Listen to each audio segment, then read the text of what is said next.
Web Creator, épisode 65, here we go! Bienvenue sur Web Creator, le podcast des entrepreneurs qui préfèrent créer un business profitable sur Internet, au service de leur vie, plutôt que d'être enfermés dans une boîte. Et maintenant, votre présentateur, Vanak Tok.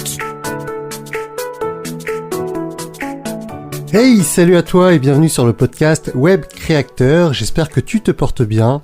Moi, c'est la plateforme. Je me remets de mes émotions de ces dernières semaines. C'était hyper intense entre le prendre sa vie en main live et les 9 sens. Mais voilà, on repart sur un rythme plus régulier. Je me consacre à mes transfopreneurs. Je me consacre à mon business autour de prendre sa vie en main. Et voilà, on revient un peu plus dans sa zone de confort.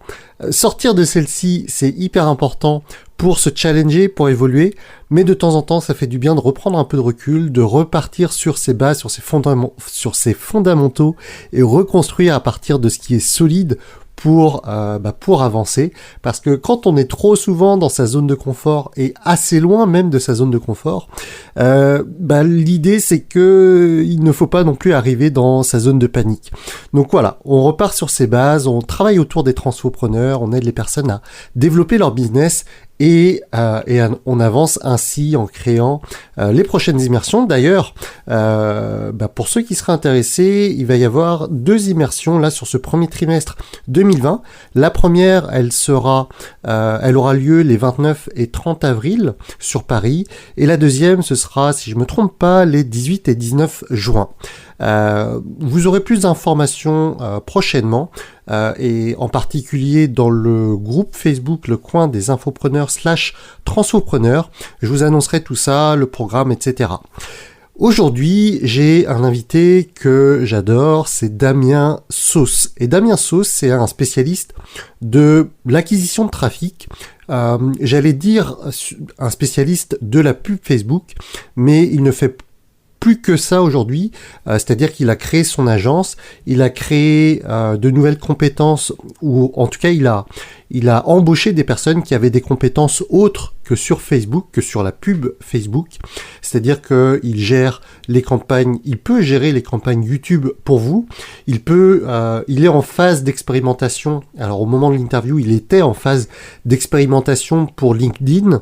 Il se peut qu'aujourd'hui, ça soit un service qu'il propose à ses clients. Mais en tout cas, le cœur de son métier, c'est aider des personnes à acquérir plus de trafic qualifié au travers de Facebook, YouTube, éventuellement LinkedIn à confirmer.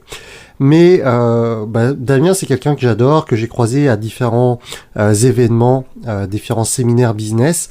Quelqu'un qui a toujours le sourire et quelqu'un qui est très rigolo, quelqu'un avec qui j'aime bien rigoler, quelqu'un qui n'hésite pas à jouer de l'autodérision avec son nom, donc Damien Sauce. Le nom de son agence, c'est la Sauce Marketing, et j'aime bien ce type d'humour, comme Web Creator, le talk show pour Vanak Tok. C'est des trucs sur lesquels il me ressemble et sur lesquels je trouve des similitudes. Voilà. C'est quelqu'un qui a un parcours assez intéressant, quelqu'un qui est parti, qui était pas du tout voué à être entrepreneur à la base, et qui, vous le verrez dans l'interview, a su switcher et prendre des opportunités quand elles arrivaient. Et j'adore ce type de parcours, comme vous le savez sûrement. Sans plus attendre, on passe à l'interview. Voici Damien Sauce au micro de Web Creator.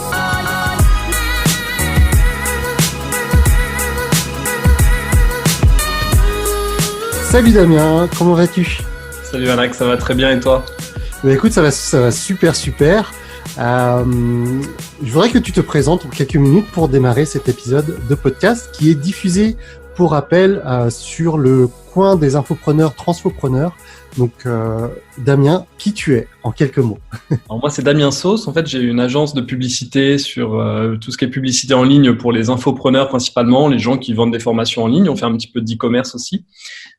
Sur l'agence de publicité, on a différents canaux d'acquisition de trafic. On utilise notamment principalement Facebook, c'est vraiment là où on s'est lancé. On utilise aussi maintenant tout ce qui est YouTube Ads et Google Ads avec le search classique, les petites annonces dans Google qui apparaissent quand on fait une recherche, et tout ce qui est sur YouTube. Et on a un petit pôle aussi LinkedIn à côté qu'on est en train de développer pour amener des prospects, du trafic qualifié à nos clients.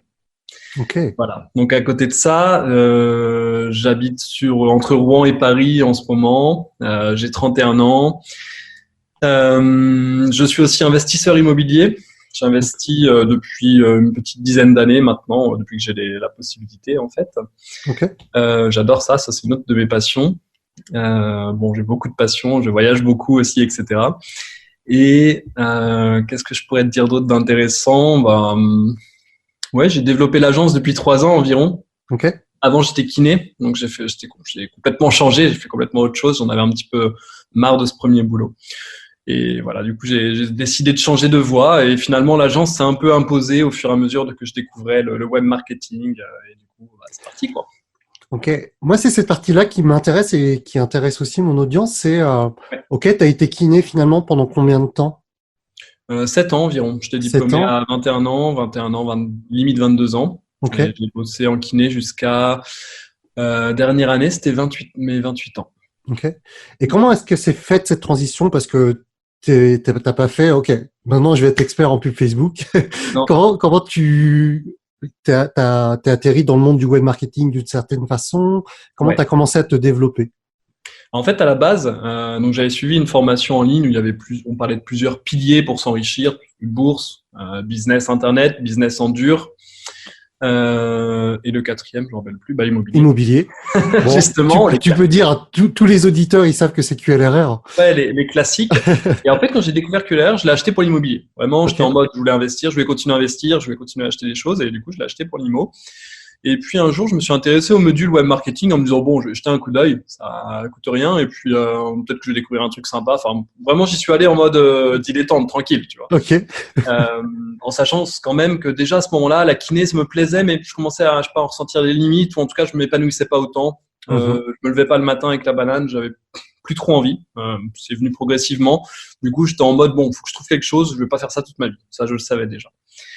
Pourquoi pas, je m'étais dit investisseur immobilier, que faire ça, faire autre chose. Et quand j'ai ouvert les modules web marketing, je me suis dit mais qu'est-ce que c'est que ce monde parallèle que je ne connaissais pas du web marketing, donc de tout ce qui est marketing sur le web, acquisition de prospects, tunnels de vente, vidéos de vente, etc. Je me suis dit waouh, vraiment j'ai eu c'est comme quand tu découvres un nouveau monde un peu, quoi. Ok. Donc on est en 2016, hein. Donc c'est pas si loin que ça. Ah ouais, non, c'est ça, c'était en 2016, ça devait être la transition entre 2015 et 2016 si je me trompe pas. Donc, ok.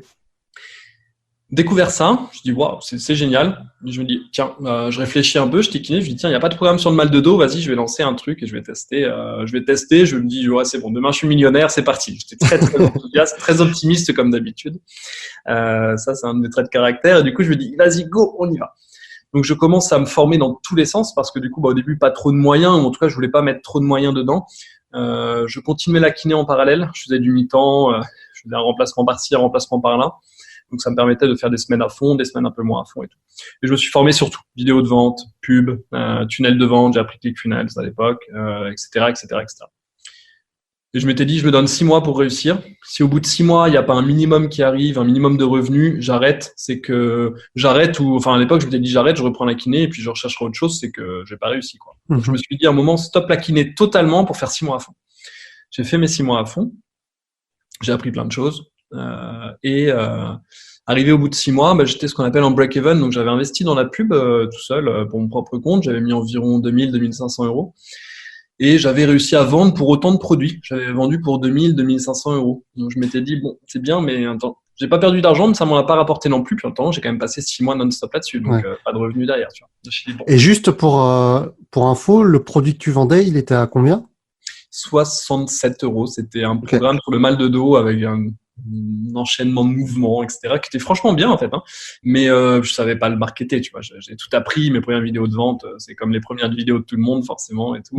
Mais je m'étais donné, j'avais fait des lives, j'avais fait des trucs et tout, et j'avais trouvé un bon angle d'approche pour la pub qui me permettait d'avoir des prospects à 30 centimes à l'époque sur Facebook pour le mal de dos, donc c'était pas mal dans la santé, c'était bien. C'était un bel angle. Arrivé là, Moi, qu'est-ce que je fais du coup? 6 mois, bon, c'est break-even à l'époque. En fait, finalement, c'était peut-être un peu gagnant parce que j'aurais continué à rembourser, puis petit à petit, j'aurais fait des ventes sur cette liste que j'avais commencé à construire de prospects. Mais bon, j'avais pas cette vision, puis surtout, c'était pas assez rapide. Il me fallait un truc plus rapide que ça. Mhm. Mhm. Du coup, j'ai fait un peu le bilan avec un de mes proches à l'époque. Je fais un peu le bilan de qu'est-ce que j'ai fait pendant 6 mois et qu'est-ce qui m'a plu là-dedans, quoi. Parce que quand même, j'avais bien aimé l'aventure, tu vois, même s'il n'y avait pas eu les résultats escomptés en termes monétaires. J'ai quand même bien aimé l'aventure. Donc, je réfléchis un peu et je regarde, je me dis, ouais, la pub, je me suis quand même éclaté là-dedans, quoi. Ça m'a plu de tester les trucs, de regarder les chiffres, de savoir qu'est-ce qu'il va faire, d'essayer de trouver un bon angle d'approche et tout. Je me dis, tiens, pourquoi pas une agence marketing? Une agence marketing, mais vraiment spécialisée publicité. Donc, j'ai commencé à démarcher des salles de sport autour de chez moi. J'ai trouvé un premier client qui avait une salle de sport, tu sais, tout ce qui était vélo, aquabike, les vélos dans l'eau, qui est un peu plus connu maintenant, mais il y a 2 ans, c'était vraiment le début. Et donc, il m'a fait confiance. Bon, il s'est retrouvé qu'en plus, le patron, il venait de changer de boulot aussi. C'était le mec qui m'avait fait passer mon permis bateau 2 ans avant, donc je le connaissais. Donc, il y a plein de singularités qui ont fait que de synchronicité, qui ont fait que bon, ça a aidé. Premier client. Ça marchait bien, vraiment bien. Donc, j'ai démarché tous les centres de France. Je les appelais en cold call, les appels téléphoniques à froid et tout. Bon, j'étais pas très bon là-dedans, hein. C'était vraiment pas mon truc. Mais j'ai réussi à démarcher quelques clients comme ça. Et puis, un jour, je vais à un event. Juste, comment est-ce que tu positionnes tes prix là quand tu démarres comme ça? C'est un pourcentage de ce qui est vendu? C'est un Ouais, fixe? non, je faisais un fixe, abonnement tous les mois, fixe, récurrent, selon les campagnes qu'ils voulaient faire, et selon le nombre de campagnes et le budget qu'ils voulaient dépenser, mais je prenais pas de commission là-dessus. C'était compliqué parce qu'ils étaient quand même, malgré le fait que c'était très rentable, déjà compliqué de traquer déjà à l'époque parce que les gens après ils appelaient directement le centre et tout ça. Et puis, j'avais pas cette notion de commission que j'ai amené après dans mon business. C'était plus facile de vendre un fixe à quelqu'un, de lui dire voilà, je te prends 300 € sur un mois, je te fais cette campagne, ça va te rapporter autant de clients et tout ça, que de vendre à la commission. Ok. Donc j'ai testé comme ça d'abord. Et puis un jour, je suis allé à un event d'infopreneurs. Il y avait que des infopreneurs quasiment et tout ça, d'un pote à moi qui s'appelle Raphaël Cartini, qui est un peu connu aussi dans le domaine. Ouais. Et là, je rencontre un autre pote à moi qui s'appelle Gaston et on discute. Et puis il me dit tiens, j'ai un client là avec qui je bosse depuis pas longtemps. Il cherche quelqu'un. Vas-y, on y va. Donc je me présente. C'était Mathieu. Je me présente à lui et il me fait ouais. Écoute, oui, je cherche quelqu'un, qu'est-ce que tu connais et tout. Et je dis, écoute, moi j'ai déjà fait des campagnes comme ça, comme ça, comme ça. Bon, j'avoue, j'enjolive un petit peu le truc, je l'avoue. Mais je lui dis, je suis chaud et je suis motivé, quoi. Et ça a été mon premier client. Et puis après, en fait, après, ça s'est bien passé. Il était un peu connu dans le domaine. C'était dans le domaine de la bourse. Du coup, ça m'a ramené pas mal d'autres de notoriété, en fait, d'autres clients. Et petit à petit, un client par-ci, un client par-là, ça parle. Et voilà, ça a fait l'escalade petit à petit et l'agence a grandi comme ça. Ok. Du coup, c'est que du bouche à oreille ou est-ce que toi-même tu as fait de la pub pour ton agence ou comment ça s'est développé? Enfin, ouais. Là, on a compris qu'avec Mathieu, ça s'était bien passé. Bouche à oreille surtout avec lui. En fait, c'était surtout le bouche à oreille. Ensuite, il y avait aussi je venais beaucoup dans les events parce que j'aime bien le contact avec les gens direct. C'est une de mes forces aussi, en fait, en soi. Je m'en suis rendu compte au fur et à mesure. Et c'est comme ça qu'on s'est connus aussi. C'est comme ça qu'on s'est connus, tu vois. Voilà. Donc, je faisais pas tous, j'en faisais quelques-uns bien ciblés, des trucs qui me tentaient, en fait. Je me suis jamais forcé. C'est vraiment le truc qui me fait kiffer. Je viens, je rencontre, je discute avec les gens, j'explique ce que je fais. Et en fait, je me suis monté un réseau de connaissances petit à petit qui fait que maintenant, je connais quand même, je ne peux pas dire tout le monde, c'est pas possible, mais je connais beaucoup de monde dans ce domaine, dans ce milieu de gens qui vendent des formations en ligne sur plein de thématiques différentes, en fait. Donc, c'est comme ça surtout. J'ai fait un petit peu de pub au tout début pour mes services et aussi pour tout ce qui était éventuellement une éventuelle formation que j'aurais pu sortir un jour sur la pub. Mais ça m'a ramené 1 ou 2 clients, mais pas des clients finalement long terme, aussi bien que le bouche à oreille. Donc, quand tu as démarré, tu étais tout seul. Là, aujourd'hui, tu parles d'agence parce que vous êtes plusieurs personnes dans la boîte. Yes. Une équipe de combien de personnes aujourd'hui? Là, ça tourne entre 4 et 6, 7 selon les missions, selon les besoins, selon les périodes aussi. Il y a des périodes où on a un peu plus de boulot, ça dépend. C'est que des gens qui sont en freelance avec moi. Donc, j'ai un bras droit, un assistant qui lui est vraiment dédié avec moi et qui bosse avec moi sur tous les clients. Et après, selon les clients, les missions, je prends des freelances, etc. Sur le côté Google, sur le côté Facebook, sur le côté autre chose éventuellement, Pinterest, LinkedIn. On a déjà étudié plusieurs choses et testé différentes choses. Donc oui, je parle d'agence maintenant dans le sens où on est vraiment plusieurs et on a aussi chacun vraiment nos spécialités. Moi, j'essaie de garder la vision un peu 360 sur le tout pour pouvoir faire la stratégie pure. Mais j'aime bien avoir des gens vraiment spécialisés dans leur domaine parce que je trouve que tu peux vraiment être excellent que dans un domaine. C'est difficile d'être excellent sur plusieurs. Ça arrive, c'est le cas de quelques personnes, mais c'est plus rare. Donc voilà, on est une communauté, une agence ensemble, et voilà, ça tourne assez bien, on est content. Ok. Et ce sont des personnes qui viennent à toi, ou comment ça se passe la connexion avec ces personnes-là? Tu les connais d'avance, ils sont bons, tu les recrutes, ou est-ce que tu les t'embauches entre guillemets, même si c'est Oui. du freelance, mais Non, j'ai plutôt embauché à la base. C'est-à-dire que j'ai plutôt fait une annonce dans mon réseau, okay. sur mon Instagram, sur ma page Facebook, sur mon Facebook, en disant voilà, bah, je recherche quelqu'un qui a ça pour mon bras droit par exemple. C'était vraiment voilà, quelqu'un qui soit dédié à 100% avec moi. S'il a pas trop de connaissances, ça va, mais je vais lui apprendre, mais je veux qu'il soit voilà, qu'il sache apprendre, etc., etc. J'avais fait ma petite liste. Okay. C'est comme ça plutôt que j'ai recruté. Et en fait, à l'occasion de ce recrutement, finalement, ça m'a amené d'autres personnes qui n'étaient pas forcément prévues là-dessus, mais que j'ai recruté aussi sur d'autres domaines. Sur le domaine Google, par exemple, je l'ai trouvé comme ça. J'en ai trouvé un autre sur le domaine Google parce qu'il bossait pour un de mes clients. Okay. À l'époque, je le faisais pas encore. Et ça se passait bien, je voyais qu'il était bon, donc je lui ai dit, bah écoute, si ça t'intéresse, moi, des fois, j'ai d'autres clients que ce client-là, il cherche aussi, viens, on bosse ensemble, et voilà, tu vas bosser avec moi dans l'agence. Donc, un petit peu les deux, mais plus de recrutement quand même. Ok. Là, l'interview, on l'enregistre fin 2019, mais finalement, elle va être diffusée en 2020. Sur tes perspectives d'évolution sur 2020, comment est-ce que tu vois alors d'ailleurs, comment s'appelle ton agence? Parce que c'est quand même rigolo. Mon agence s'appelle La Sauce Marketing. Sauce Marketing. La Sauce Marketing, c'est le nom de la boîte aussi, parce que je m'appelle Damien Sauce, et au moment où j'ai cherché des noms, c'était le grand dilemme, et je me suis dit, écoute, j'ai pas envie de me prendre la tête trop longtemps là-dessus. Faisons simple, faisons bien. Et finalement, la sauce marketing, c'est une signification derrière qui fait qu'en fait, on fait notre propre sauce, notre propre mélange à nous, qui fait que ça marche. Et du coup, je trouvais ça assez sympa, à la fois le jeu de mots avec mon nom de famille et à la fois le côté vraiment, ouais, bah voilà, nous, on fait notre sauce marketing. Si vous venez avec nous, ce sera comme ça. Et c'est assez unique, vous ne le trouverez pas ailleurs. La recette, elle est spéciale, elle est faite que chez nous.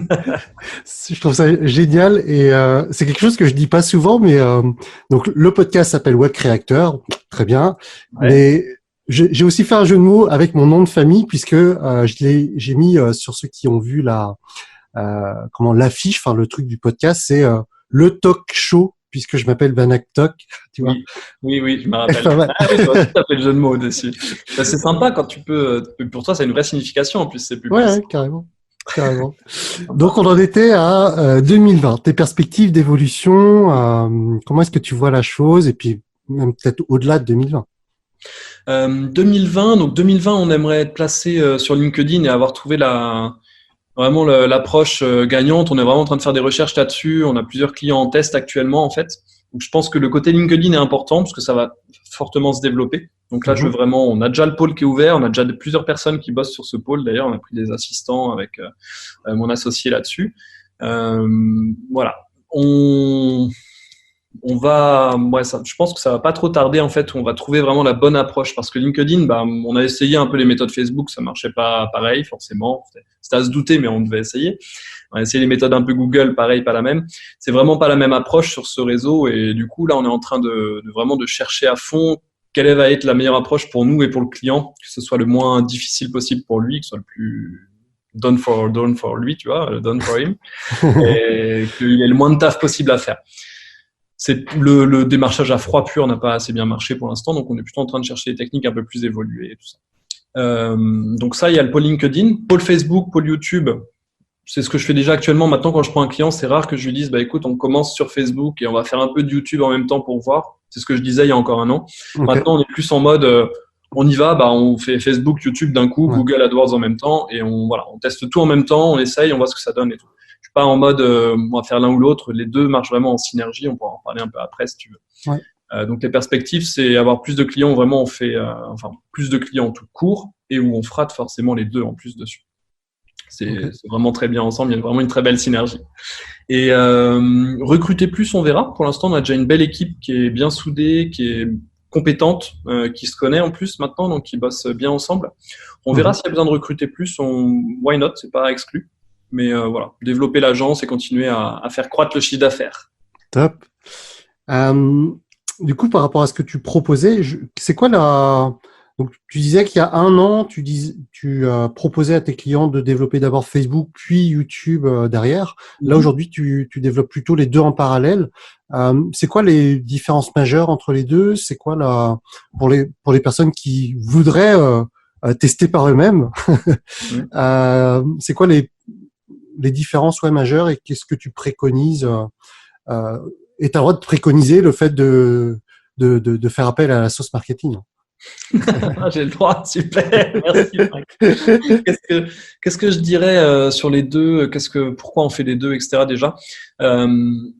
Facebook, historiquement, c'est le premier, on va dire, qui s'est vraiment lancé à fond, qui a permis à plein de gens de décoller, parce que c'était pas trop cher à l'époque. C'est toujours pas si cher par rapport à ce que tu peux obtenir comme résultat, mais ça l'est plus qu'avant. Donc, tu as moins de marge d'erreur qu'au début où c'était plus facile de faire des erreurs, tu étais rentable quand même. YouTube, ça se développe quand même vraiment bien depuis 1 an ou 2. Moi, pour te dire, il y a 1 an, j'ai cherché des formations là-dessus, à la fois en France, pas trouvé il y a 1 an. En Amérique, on a trouvé quelques-unes. Maintenant, en France, il y en a plusieurs et en Amérique, il y en a beaucoup. C'est vraiment en train de se développer le côté, je parle vraiment YouTube Ads, pas de Google AdWords, j'en parlerai après. Et YouTube Ads, il y a encore des belles choses à faire, mais c'est pas si évident. Malgré le fait que ça commence, c'est déjà assez cher, je trouve. C'est pas aussi peu cher que Facebook à la base.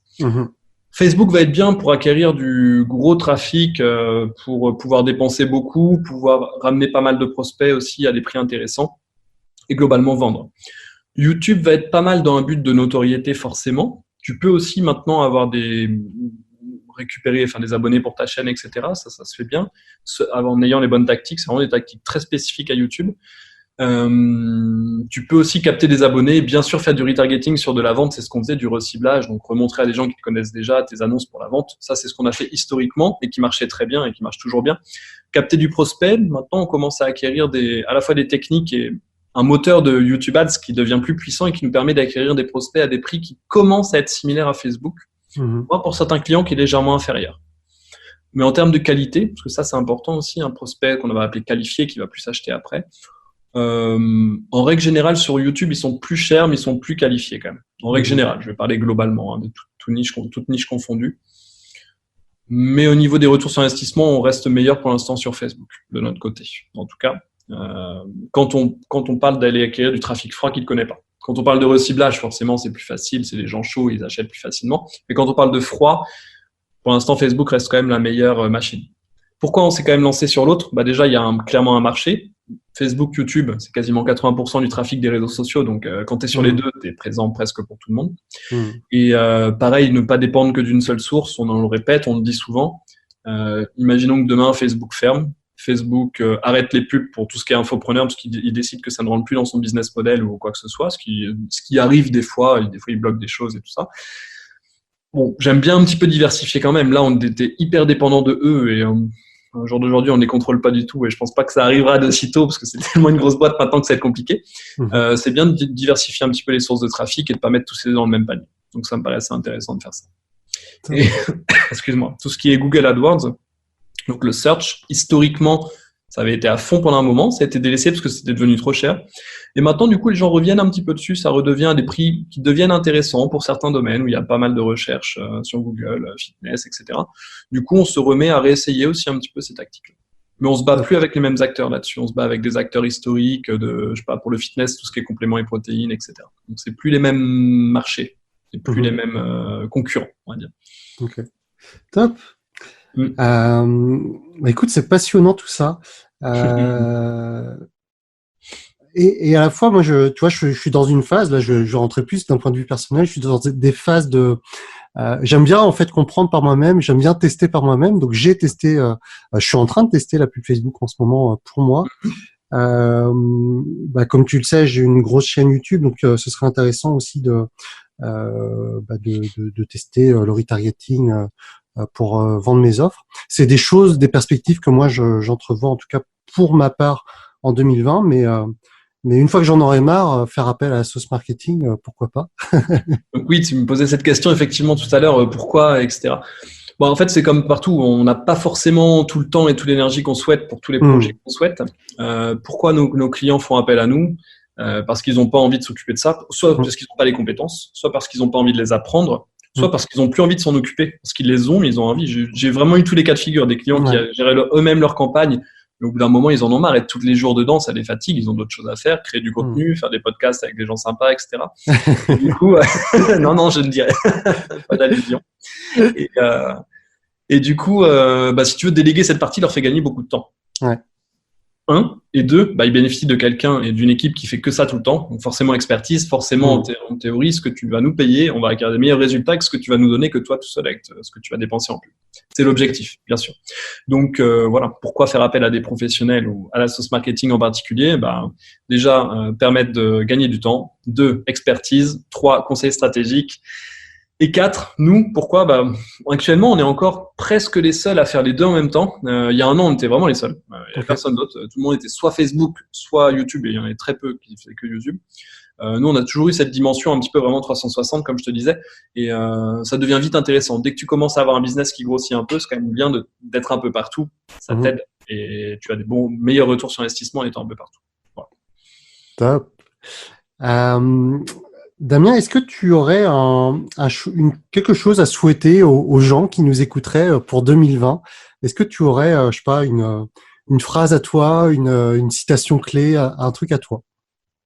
Moi, ce que j'aime bien comme citation, ce que j'aime bien dire, c'est si vous connaissez 5% du chemin, mettez-vous en marche, les 95% arriveront petit à petit avec le cheminement. Et c'est vraiment comme ça que je perçois le business. Quand j'ai commencé à lancer l'agence, en mode voilà, on va faire avec des salles de sport et puis on va essayer de trouver plein de salles de sport en France. Et puis finalement, maintenant, je fais quasiment que avec des business en ligne qui vendent de la formation. Mais si tu m'avais dit ça à l'époque, je t'aurais dit soit c'est pas possible, soit je t'aurais dit non, je pense pas que ce soit le meilleur marché pour moi qui va me plus le convenir et qui va le plus m'éclater. Donc faut y aller, faut tester. Pareil, si j'avais pas commencé le mal de dos, j'aurais jamais fait ça, je pense, parce que j'aurais pas découvert que ça me plaisait. Donc il y a un moment, c'est bien de se lancer, d'essayer, et puis tu vois ce que ça donne. Et après, c'est bien d'apprendre de ses erreurs, ou je dirais même simplement de son parcours et de ses échecs, et puis de voir qu'est-ce que ça peut donner, quoi. C'est ça. Lancez-vous, testez, et puis prenez ce qui vous fait kiffer, et puis continuez. J'adore ce partage, Damien, parce que finalement, quand on côtoie, entre guillemets, des débutants, les personnes, elles sont en train de se poser 10 000 questions, elles sont à l'arrêt, et en fait, elles ont tellement peur que elles avancent pas du tout, alors qu'il suffirait qu'elles se mettent en marche. Et effectivement, c'est peut-être pas la voie finale ou la ligne d'arrivée finale, mais le fait d'avancer, comme on l'a vu pour toi, ça te permet de rebondir, de te dire, ok, ça marche, ou ça vivote, ou c'est en break-even, comme tu as dit tout à l'heure, par rapport au mal de dos. Mais finalement, il y a peut-être d'autres choses à creuser. Et toi, ça a été la pub Facebook d'abord, jusqu'à grandir et évoluer vers la pub YouTube et faire les deux maintenant. C'est ça. Ça fait peur, tu sais, au début, de se lancer. C'est vrai que moi, je me suis lancé parce que j'avais la douleur du fait que le kiné me plaisait plus. Ouais. Ça m'a aidé, on est bien d'accord. Si j'adorais la kiné, je pense pas que je me serais lancé là-dedans. Il y avait plusieurs choses qui me plaisaient plus, puis j'avais envie de plus de liberté aussi, que j'ai plus maintenant, liberté géographique et tout ça. Mais c'est vrai que la douleur aide à se lancer. Mais dans l'idéal, c'est bien de se lancer quand il n'y a pas encore la douleur et de commencer quelque chose. Et si ça marche, de continuer dessus. Je comprends tout à fait. Mais c'est vrai qu'à un moment, c'est bien peut-être de dédier 1 heure par jour à un projet, de lancer le projet, puis de le faire évoluer. Si par lui-même il te plaît, de toute façon, tu vas mettre plus d'énergie, plus d'attention dessus et tu vas passer de plus en plus de temps dessus, je pense. Donc ouais, c'est vraiment ça. Lancez-vous. Surtout quand on est débutant, c'est bien.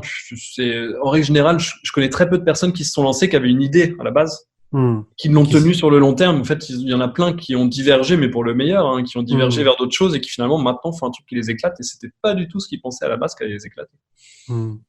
Toi aussi, tu as lancé ta première chaîne YouTube, tu as un petit peu évolué, tu la continues en même temps. Je l'ai stoppé un peu, je l'ai recontinué. Ouais, c'est un processus. Bon, quand on est créateur et qu'on a envie de créer des choses, ça aide aussi, quoi. Ouais. C'est quoi qui te fait kiffer, Damien? Comment est-ce que tu te vois dans 3 ans? C'est quoi le rêve que t'as pas encore atteint? Parce que là, c'est vrai que ça marche plutôt bien pour toi. T'as ce que tu disais tout à l'heure, cette liberté géographique, financière. C'est quoi le truc qui te fait kiffer que t'as pas encore atteint? Alors les trucs qui me font kiffer, on va parler un peu plus du perso du coup. Ouais. Dans 3 ans, comment je me vois? Je me vois déjà avec une famille. J'aimerais bien avoir des enfants à ce moment-là.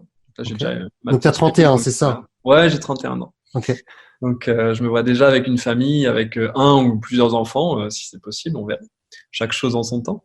Je me vois aussi en termes perso plutôt dans vraiment une maison avec pas mal de nature autour. J'ai besoin de la nature pour me ressourcer et plus je passe du temps en ville, parce que je me suis mis en ville, plus je sens que j'ai besoin de nature pour me ressourcer et me sentir profondément épanoui. T'habites où là aujourd'hui? Voilà, je suis entre Paris, Rouen et les voyages. Ah oui, c'est vrai, tu m'as dit ça, entre Rouen et Paris, oui. Mais vraiment, c'est-à-dire que je suis très peu de temps à Rouen, pas mal de temps à Paris chez ma chérie, et puis pas mal de voyages aussi où on teste. On était au Portugal il y a pas longtemps, là je suis à Antibes, tu vois, j'ai la mer juste à côté là qui fait, il y a les vagues qui s'échouent, sympa. Bon, voilà, j'ai besoin d'environnement naturel comme ça, donc je teste un peu actuellement. Enfin, on teste à deux pour voir ce qui nous plaît. Okay. Donc dans 3 ans déjà, voilà, je vois maison, environnement sympa, famille. Au niveau business, je sais pas si je ferai exactement toujours la même chose. Ça aura sûrement évolué encore. Ça a déjà énormément évolué en 2 ans. Il y aura peut-être plus de conseils stratégiques. Il y aura peut-être une chaîne YouTube sur d'autres sujets aussi. Ça me trotte dans la tête en ce moment. J'y réfléchis. Voilà, je vais peut-être faire ce que je conseille tout à l'heure, me lancer et puis voir ce que ça donne. C'est possible. ce serait bien. Mais j'ai pas de douleur en ce moment. Tout va bien. Donc c'est dur de se lancer. Et niveau business, indépendance financière, globalement, être ce qu'on appelle rentier, c'est-à-dire vraiment avoir continuer les investissements sur immobilier. Là, je me forme sur la bourse actuellement pour apprendre la bourse, mais plutôt des stratégies long terme, et avoir une somme d'argent qui tombe tous les mois un petit peu en mode passif en faisant très peu de choses. Il y en a beaucoup qui trouvent que c'est un rêve. Pour le coup, pour l'instant, j'ai déjà commencé à le faire avec mes investissements IMO. La bourse, je commence à avoir un petit peu de côté, donc je me forme pour bien les investir et pas les perdre facilement. C'est plus dur à gagner qu'à perdre. Donc ça sera... Dans l'idée, c'était à 35 ans, je voulais avoir ça, je voulais avoir vraiment ma somme qui tombe tous les mois. Je voulais fixer 5 000 € qui tombent tous les mois vraiment en passif. Ce qui me permet d'avoir une aisance financière. Avec 5 000, je sais que je peux faire quasiment tout ce que j'aime, même voyager. J'aime bien faire un peu de trucs de luxe de temps en temps, mais globalement, je me satisfais vraiment des choses simples. Et du coup, ça me permettra de me libérer l'esprit pour faire aussi d'autres choses, peut-être un peu plus à vocation humanitaire, à vocation caritative, mais ok, de toute façon, l'argent tombe à côté, donc voilà, je peux passer 2 heures de mon temps chaque jour sur tel projet, etc. Je suis très sensible à tout ce qui est cause sur les milieux marins et tout ça, donc je réfléchis en ce moment à comment faire ça. Tu sais, je regarde beaucoup tout ce qui est Sea Shepherd, les bergers de la mer avec Paul Watson qui protège les baleines, enfin ce genre de choses. J'adore tout ça, donc d'accord. Plein de projets, plein d'idées. En tout cas, toujours dans le business et puis avec la famille, ce sera parfait déjà. Ok, super. Eh bien, écoute, Damien, je suis persuadé que tu vas arriver à cette vision que tu as de toi dans 3 ans. En tout cas, tu es bien parti pour. Je te souhaite une excellente année 2020 et l'atteinte de beaucoup de tes objectifs, l'agrandissement de ton agence, la pérennité de ce que vous faites actuellement. Et j'ai été ravi de t'accueillir sur ce podcast, en tout cas, sache-le. Et je prends beaucoup de plaisir à te croiser à des événements entre infopreneurs. Tu fais partie des visages rayonnants et souriants de ce milieu, donc ça me fait extrêmement plaisir, Damien. Merci beaucoup, Alex, c'est très gentil à toi. Je te souhaite aussi une très bonne année 2020. Je souhaite à tous ceux qui vont nous regarder sur ce podcast, vidéo, etc. Et puis, écoute, pareillement, c'est toujours un plaisir de te croiser. Donc, à la prochaine. Je te dis, là, c'est sûr en 2020, de toute façon. Carrément. On verra où. Et merci, c'était un plaisir aussi. Et puis, j'espère que ça pourra inspirer les gens. Si vous avez des questions, n'hésitez pas. Pareil, posez-les nous sur les différents réseaux. On se débrouillera pour que je puisse y répondre. Juste, peut-être, si les gens veulent rentrer en contact avec toi, c'est quoi le plus simple pour eux? Plus simple, soit me rejeter directement sur Facebook, Damien Sau, S-A-U', soit sur Instagram, Damien Sauce. Et vous pouvez trouver aussi la page Facebook, c'est Damien Sauce aussi. Voilà. Un de ces 3 contacts-là, vous m'envoyez un message et puis je réponds avec général, pas de souci, rapidement. Top. Merci beaucoup, Damien. À bientôt. Salut. À bientôt. Ciao. Salut. Ciao.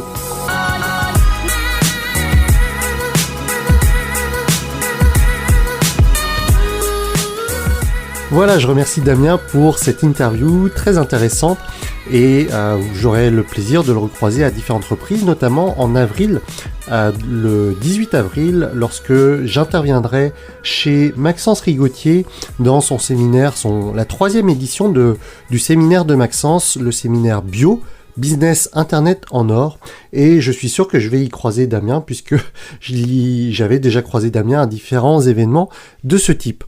Je vous parlais en introduction au début avant l'interview de Damien, je vous parlais de Transfopreneur. Donc pour ceux qui n'auraient pas l'historique de Web Créateur, de Transfopreneur, etc.